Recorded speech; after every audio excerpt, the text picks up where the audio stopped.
you did. How many times do you think you stabbed her? You don't know? Have you ever wondered why someone could kill their own family and then describe it in a calm voice as if they were just talking about breakfast? What could possibly make a human heart turn that cold? In August 2019, in a small town in Ohio, 16-year-old Bryson Cordell was caught on a home security camera attacking his own mother, Crystal, who was just 36. The case shook the community, a seemingly good kid. Decent grades, yet he took the life of the very person who gave him life and admitted in a calm tone that he wasn't angry, and had no real reason. That chilling calmness opened the door to haunting psychological questions. Questions with no clear answers.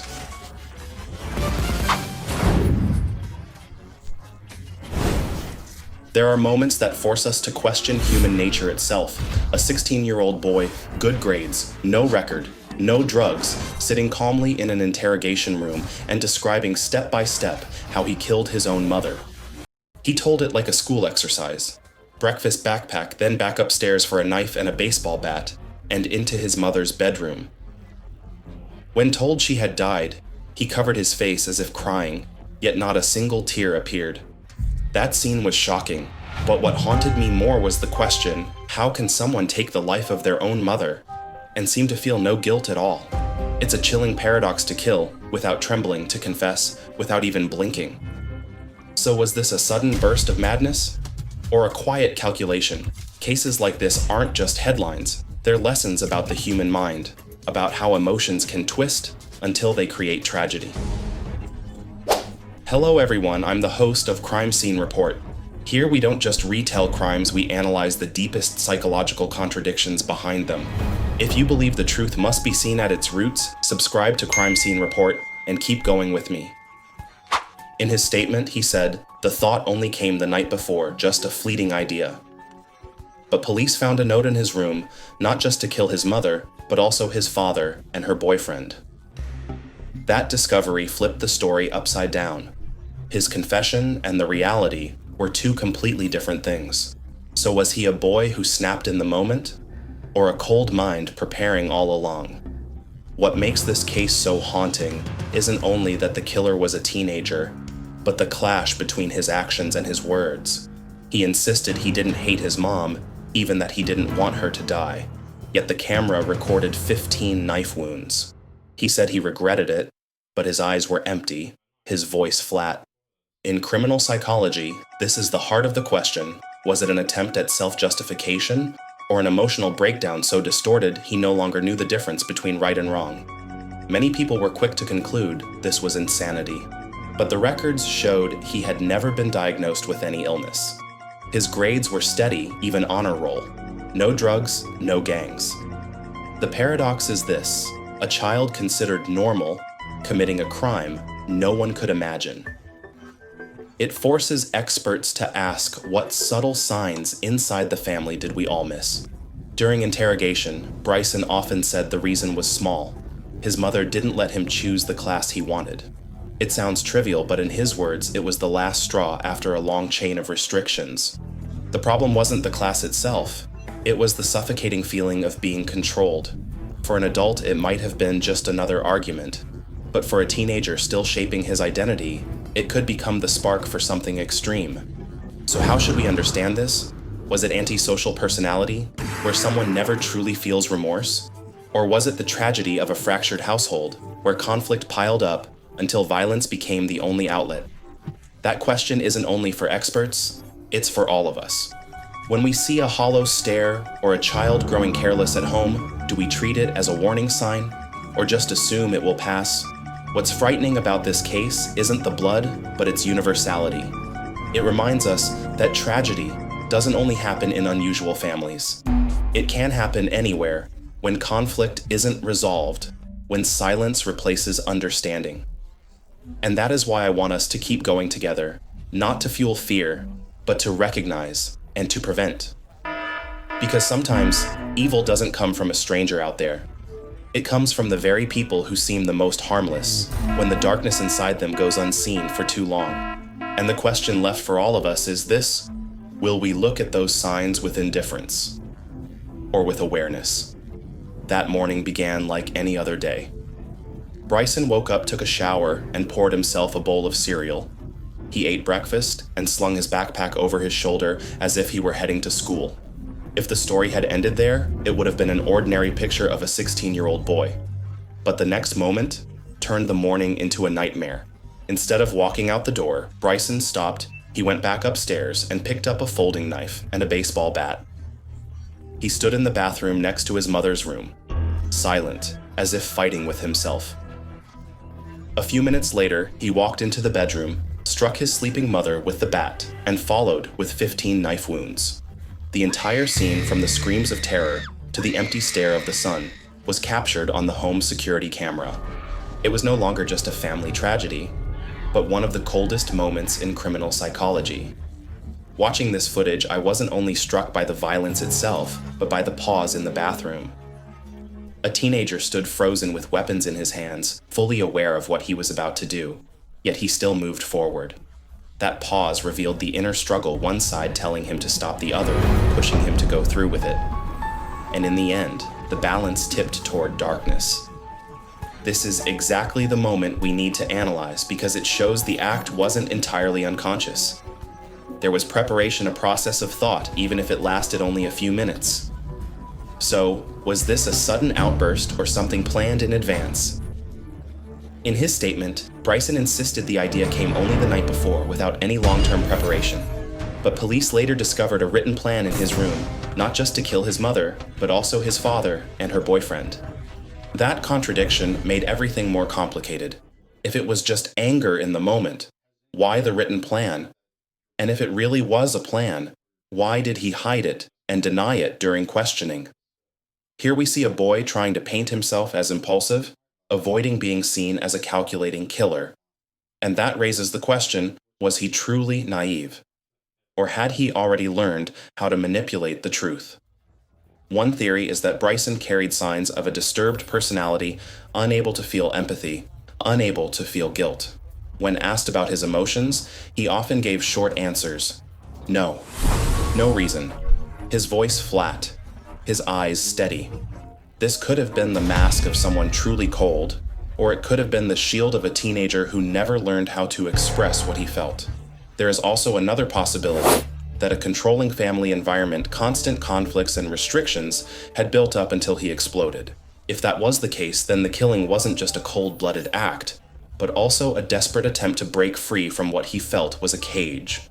The question is, do we see him as an evil mind carefully plotting? Or as a child pushed so far he lost control? So was the killer driven by madness, or by cold calculation?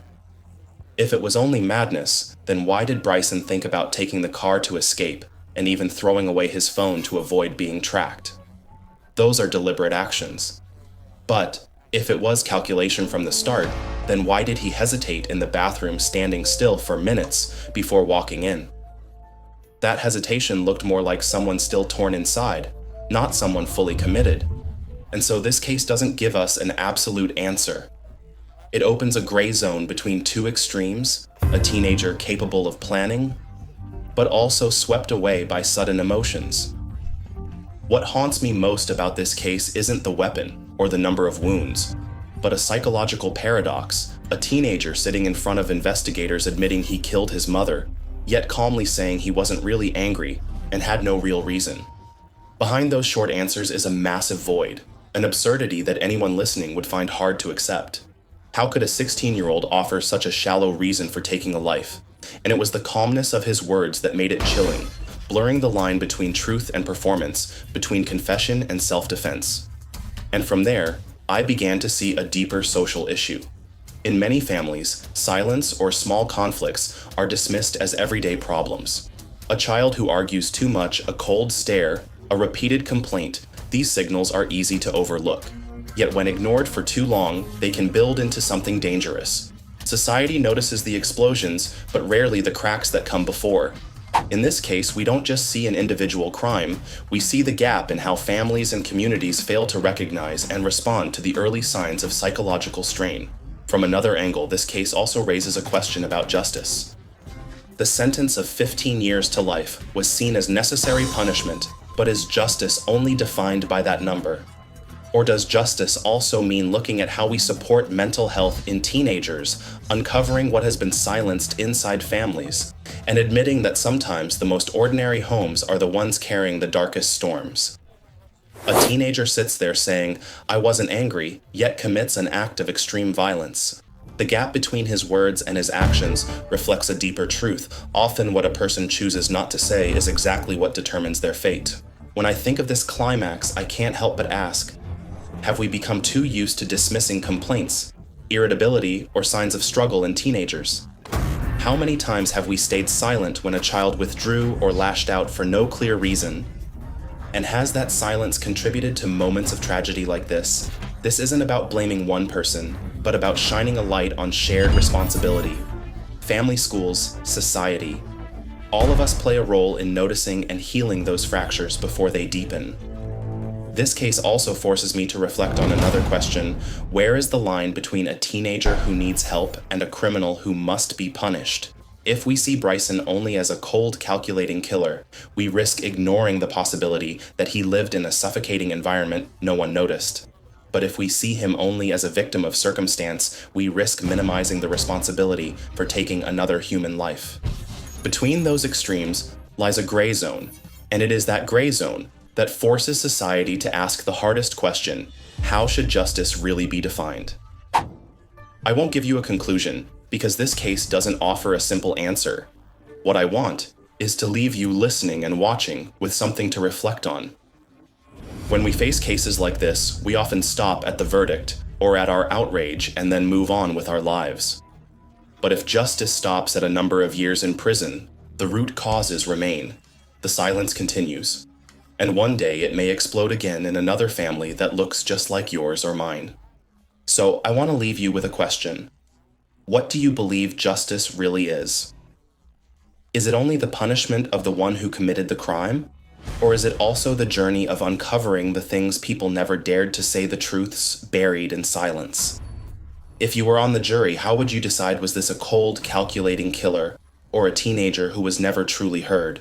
And more importantly, when you look around your own family, your own community, would you dare to ask, is someone silently suffering, and have we really been listening? Perhaps the hardest part of criminal psychology isn't finding the evidence, but facing the gray zone, where no clear answer exists. A part of me believes some people are born with an unusual coldness, but another part keeps thinking about the cracks inside families, the shouting, the long silences that might push a young person to the edge. I don't have an absolute answer, and maybe we never will. But it's exactly that conflict that forces me to admit every act of violence is an alarm bell that somehow went unheard. The lesson we can take may be simple: pay more attention to the minds around you. Don't dismiss an empty stare, a sudden change in behavior, or a complaint repeated again and again.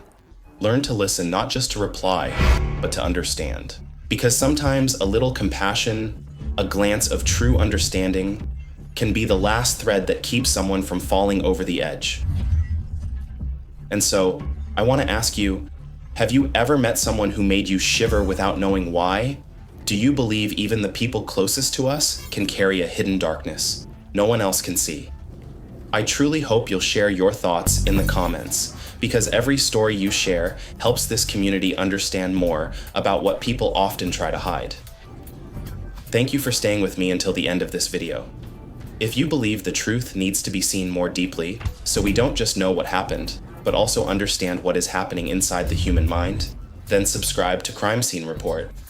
Together, we'll keep exploring the darker corners of human psychology, not to frighten ourselves, but to understand and to be more aware of the world around us.